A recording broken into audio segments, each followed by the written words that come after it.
we will shift gears over to that other production you just touched on, and that was in Quebec City, Canada. That was on ESPN Plus, and that was for the vacant interim WBC Super Middleweight Title fight between number 1 ranked Christan Mbilli and veteran journeyman Maciej Sulecki.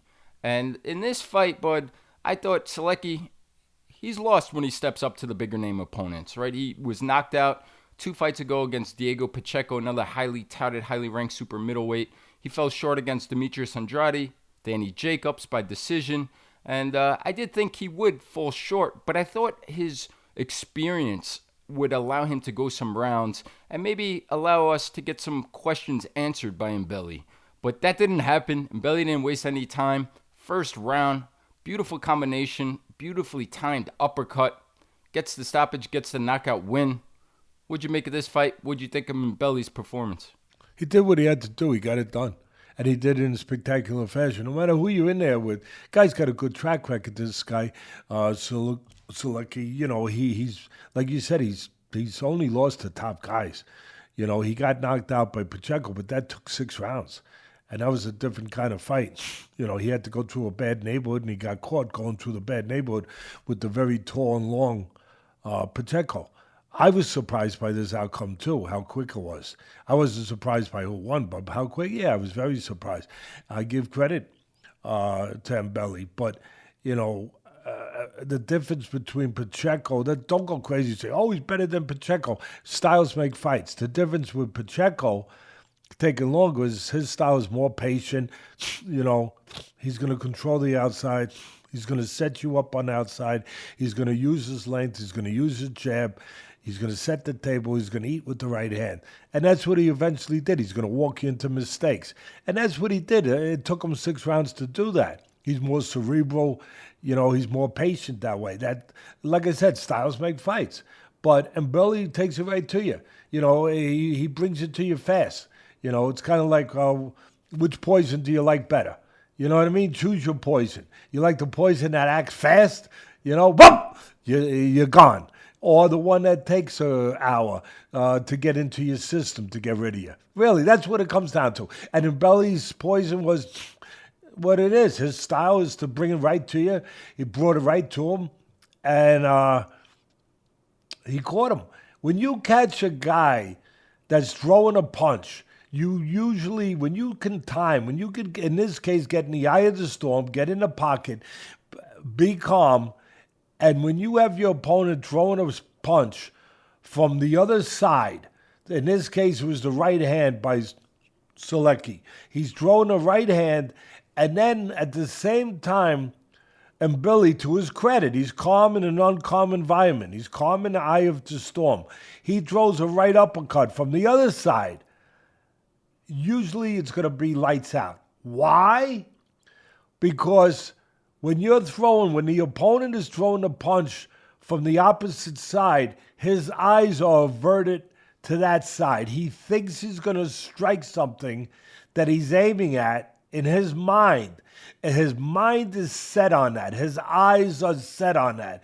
And he never sees the punch coming at the exact same time. He's vulnerable. He leaves himself open. But most importantly, he's blind. His eyes are averted again to where he's going to land. He thinks he's going to land. And it never gets there. And the right hand, or the right uppercut in this case, landed first. And you get that result because the brain never had time to set itself, to say, okay, a punch is coming. Incoming, here comes something. Okay, get ready, brace yourself. Then you can take the punch. Chances are you can take it then. But when you don't know it's coming, and you're in the middle of, you think you're delivering, and instead you're receiving, you got a problem. And, you know, Houston, you got a problem. And that's exactly what it was. And to me, I couldn't give a better breakdown. To me, that's the breakdown. That's what happened.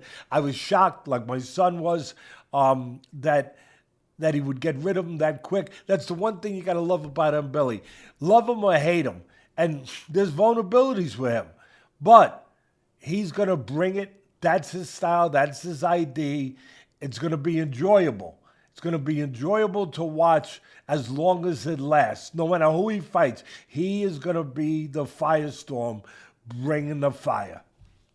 Yeah, great breakdown.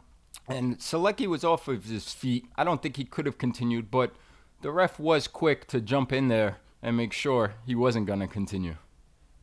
You know, I have to say that referee, really, he's not one of my favorites. I won't go crazy knocking him or nothing.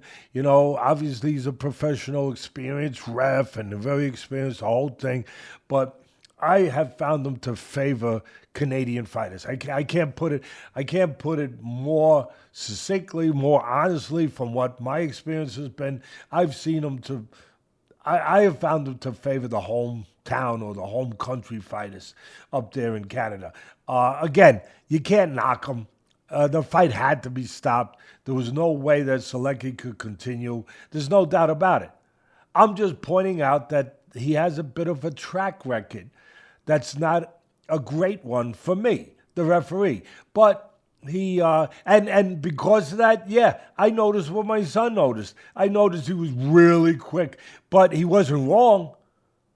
Maybe another referee waits a beat. Maybe he waits a beat. Maybe he looks at him a little longer. You know, maybe he gives it an extra couple seconds to make a judgment. But no, he wasn't waiting. But again, he wasn't wrong. So the haters out there that, you know, you got your daggers, you're sharpening them now as I'm speaking, because some of you guys do that. You got the rock sharpening the blade as I'm speaking, getting it ready to shoot it at me. Hold on to them. Keep them in the quiver. Save them for another day. There will be another day. There will be another day you can shoot them at me. Not today. The referee we're speaking about is Michael Griffin. He is from Montreal, Canada. And to your point, we've seen it too many times. We've seen it up close and personal. Go back and watch Alex Vosick light heavyweight title fight versus Adonis Stevenson. Vosick scores a clean knockdown at the start of the second round. And it's not called a knockdown. And Stevenson fighting where he always fought out of, his adopted hometown of Canada. So just wanted to touch on that. But overall, I'm with you. But the fight I want to see, Styles making fights like you said, is Pacheco and Mbilli. And we probably won't get to see that one. And Mbilli's now the interim champion for the WBC. Pacheco is the number one mandatory for the WBO. I'm sure he'll wait for that opening and that belt opportunity. But it's heating up. Charlo is back in the picture. Jamal Charlo there at 168. We got Shiraz fighting Berlanga. Many other names that could be the future opponent for Christian Mbilli. No matter who it is, I'm excited to see him next. Yeah, it's a hot division now. I agree. It's a hot division, you know. Grab your dance partner, get out on the floor, and let's go. I wish I had some music, Rich. I love the 50s and 60s. They would have fit right in right now with this. Get out there and go. Do it. Do the twist. Do whatever it is you want to do. Look, as far as Mbilli and Pacheco, yeah, classic, contrasting styles. Styles make fights. Ali, Frazier, that's all I'll say. That's what that would be. That's the kind of matchup that would be. And then again, don't sharpen your knives and say, you're comparing these guys to Ali and Frazier. No, I'm not saying that. I have to help you. Some of you need help. Some of you don't. Some of you really do. You need serious help. You really do. I feel like, I got to help walk you across the street. No, I'm not saying that. I'm just saying that the styles evoke that kind of thought. Let's go. I'm through with that.